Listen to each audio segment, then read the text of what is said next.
today. What's up, Sharonda? Somebody, a little birdie, just said you the best, so we excited. We heard it. Pressure on me like that. Oh, my bad. I should have kept it to myself. Hey. Okay, let me come correct. Look at those nails. Oh, yes. I didn't scratch myself a couple of times, but one of my first questions, Fortune, when we get in an action movie? I mean, now that I'm an action star, I feel like the floodgates are just going to open up. So my hope is very soon. I actually did write an action comedy, a movie, so you never know. We're fingers crossed that we can get that off the ground at one point. Inevitable. Yep, and she said she's going to put me in it too. That's right. Be in the background. Yep. Here for moral support. I use my nails to get somebody.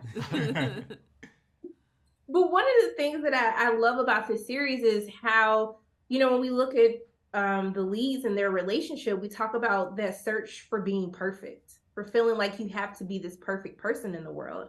And I want to know, for all of you being in the industry that you're in, have you ever struggled with perfectionism? And if so, like, how did you learn to really combat that? Yeah, I mean, I've always put that pressure on myself from long before, the entertainment business in school, in college. I always had this goal for myself to achieve and to overachieve. I don't know where that, necessarily comes from. I'm sure if we dug deep, there could be many answers.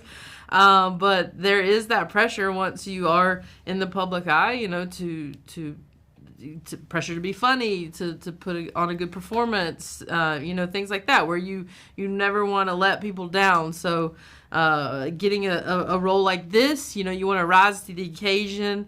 I've never done action before, so I had that pressure. Like, I don't want to fail at this. I want to, exceed people's expectations because they might not think of someone like me for this. So yeah, there's definitely that pressure to do that. But that, I think it also can be helpful because it can make your performance that much better. And I think just naturally all of us strive for excellence. We all want to do our best. And I think when we become outcome oriented, that's where I've gotten in my way, where I want it to be something, or I have an idea of what it has to be. And I think letting go of the pressure that it has to be a specific way, but enjoying the process. That's something that I'm learning as I get older. Just as long as I show up and I do my best and I'm kind, then the outcome, it'll become what it's supposed to become. And I'll add to that. When I was in 12th grade, I had the pleasure of meeting Will Smith, who actually changed my life.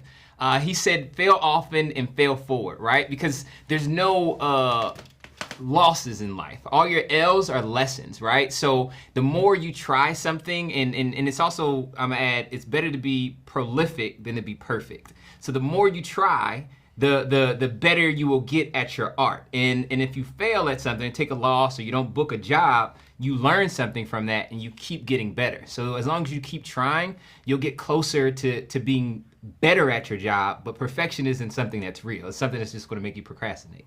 In the business, though, there is this desire for perfection, because you only get, let's say when you're doing this one scene, you get 4 stabs at it, and then that is cemented right there forever. And so there is a bit of pressure that we put on ourselves to want to get the best work. And I think some way that I've learned to deal with it is, who cares really? Who cares? Let go. Y'all better give me a TED Talk. Yeah, right? But I mean, also too, even though we're striving for perfectionism, y'all was giving some good comedy with the action. Like, how was it blending the two? Because you guys were hilarious, but when it came down to take care of business, you did what needed to be done. I think teamwork makes the dream work, right? And it's just like, for me, I come from straight comedy acting, sitcoms, big, I just did a Nickelodeon show right before shooting this, so everything I did was like, oh, gotta hit this joke. But then, our director Phil was like, hey, Milan, just bring it down just a little bit. We already got the funny one. And then he condensed my performance in a little bit, and it just made it better. So I trusted my director, I trusted my writers, and I think that's what we all did, and that's what made the thing sing the way that it does. I love it. Yeah, I mean, for someone like me doing action, I think you kind of need some comedy in there to sort of help carry that load. Because I don't know that anyone's looking at me being like, that's who I thought would be in the CIA. But it makes it fun to like what I love about this character is that she is so good at her job. She is a sharpshooter, mathematician. She's solving problems. But then to get to be the one to deliver these ridiculous lines, for me as a comedian, that's the sweet spot. So that was some of my most favorite days on set, was getting to try to crack people up. Yeah, I got to work with Alan Cumming a few years ago. He's an incredible actor and human, and he says about acting, he says, you can be as big as you want as long as you believe it. So whether you go into the drama of it or the comedy of it, as long as you believe it, I mean, you're pretty much good to go. And then you can have a director or someone that's helping you, curate your performance, bring you to where it fits into the story. Well, look, we gotta talk again because y'all was giving what needed to be given. I was like, I know this was comedy, but they really shooting these guns. I was like, okay, let me find it. I gotta be scared of them too. Look, I want to thank you all so much for taking time to speak with me. I appreciate you so much, and I'm just sending love and light to all of you. I hope you have a great We appreciate you. Thank you for that. Best, right here. Right. Lived up to the hype. Thank y'all. Absolutely. Bye. How are y'all doing today? Fantastic. Good. Thank How you. are you? I'm doing good. I had to call my daddy after watching the show and said, we got to get back in the gym. We got to figure out a way how we going to help them save the world. Well, I'm sure you worked out this morning already. Come on. In my head, I worked out. Oh, in your head. That's what's In my important. Okay. head. But I'm going to go tomorrow. I promise. I'm going tomorrow. Okay, if you promise, I believe it. Okay. Thank you. Okay. I'm going to do it for real. I promise. One of the things that I love about this series is really how we talk about kind of that journey of trying to be perfect, like always searching for perfection. And I wanted to know for the both of you, is that something that either of you have struggled with? And if so, like, how have you tried to combat that? I think that's actually where I just went when you asked that question. I started spiraling into my own perfectionism. I definitely have a lot of perfection. My background's in ballet, so there's all kinds of perfectionism stuff there, and you learn it very young and in a very intense way. And it was actually nice to work on this because working with Arnold, he always comes to work very prepared and ready to do the work, but and always expecting the best out of everyone around him. But he also has a very relaxed quality about him. And he would, whenever I would start to get like tightly wound about something or nervous about how something went or is going to go, he would just go, and that was my reminder to just chill out and relax a little bit. So I connected with her character in that way a lot, that just doing anything you can to be as good as you can possibly be all the time, and how exhausting that can be, honestly. I mean, as far as I'm concerned, I really have no problems with that at all. It's because you're already perfect. No, but you say perfect, like in muscle bodybuilding. No, quite the opposite. I would just say that I feel like I would never be perfect because I don't think there is such a thing. Only God really is perfect, right?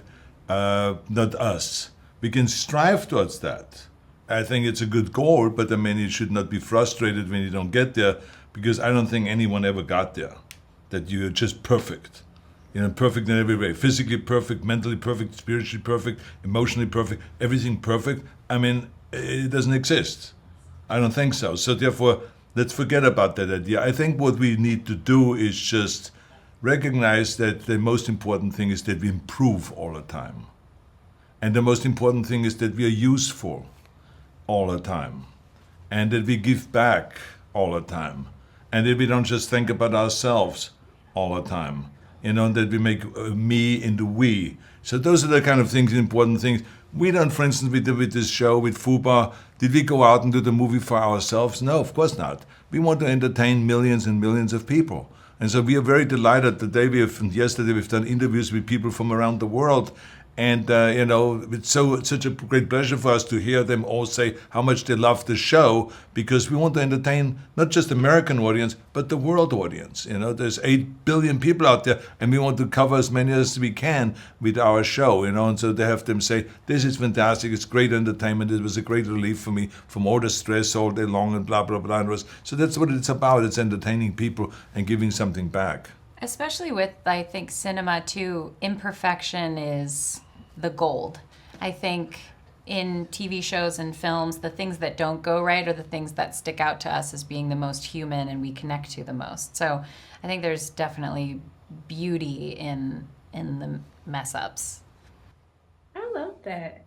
Okay, I'm gonna use that too. I'm gonna say I'm just trying to improve in life. Okay, I'm just trying to improve. We're gonna do that tomorrow when we go to the gym.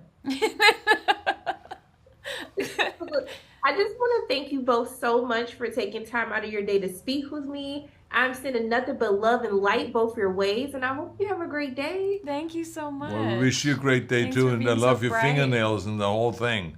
I mean, it's like, Thank you it's so wild. Look at that. I mean, Thank that's you. great. How are you doing today? I'm good, Sharonda. How are you? I'm doing good. Look, we gotta talk about Boro because I feel like I just want to give a hug. Yeah. We gotta unpack. Thank some you. things from the Thank you. past, Finally, okay? somebody understands me. I get it. You know, do you feel like, Boro's a misunderstood character? Absolutely, absolutely. As most villains are, I think, and he's stunted. He's the 12-year-old kid that he was when tragedy befell him, right? And he's lived the entire life trying to impress and to make proud one man, who he has built up this incredible image of, and who is so he's been kind of hero worshiping this person that he's built up in his mind for so long, who's taken care of him from afar, for many years, and when that person that you love that much breaks your heart, what's a man to do? He might destroy the world because of heartbreak. So that's kind of where I'm at with Boro and his whole situation. Okay, see, broken hearts can turn people into villains. Absolutely, I think that's probably the primary cause. I'm just saying, I was with you, okay? All right. Already. You need some love. And That's right. You're gonna be okay. But I mean, I like that you brought that up because it's this striving for perfection. We can't be perfect human beings. And I want to know for you, especially being in this industry, like, have you ever struggled with like that seeking out perfection? And if so, like, what have you done to try to combat that way of thinking? I don't find that I've been. I don't think I'm driven by perfection or completion or any of those concepts, because I think balance. I think just balance is important to me. That's really all I worship is balance, and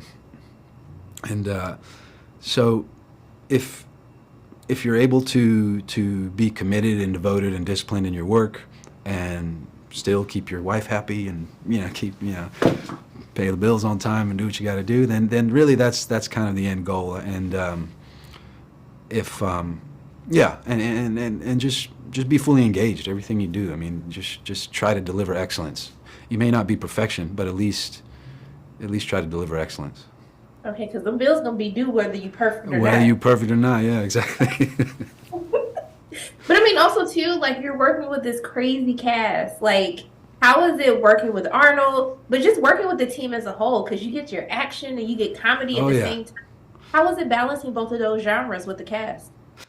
Oh, well, I mean, it was, we had such a great group that even when I wasn't really called yet, I'd show up to the studio early just to sit at Village and watch them, banter and try different alts and try different jokes. And it was just, I love Fortune. I've always loved Fortune.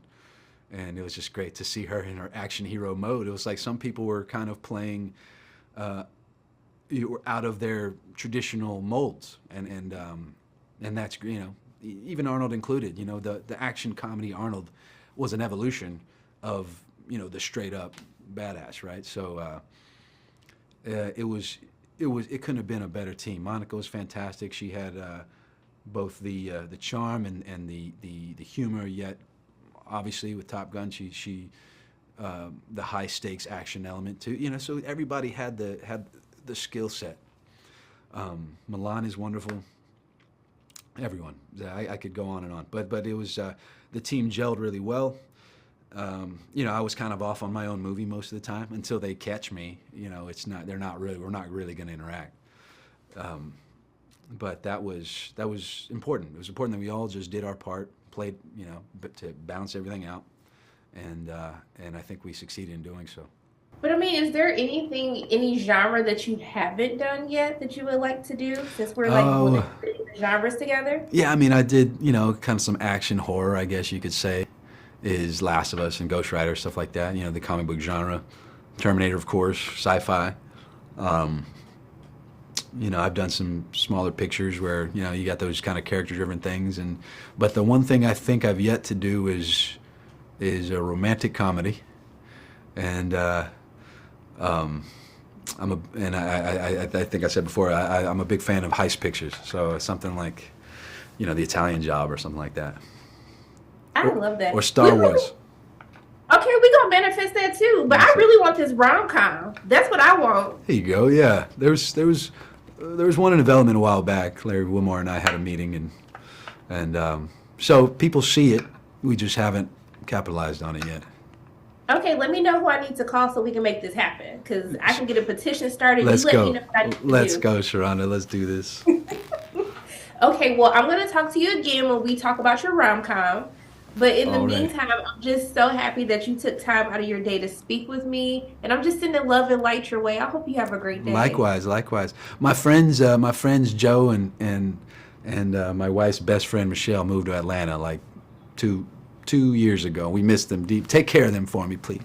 I'm going to take care of them, okay? I'm going to take care of them, I promise. Thank you. Adios. Bye.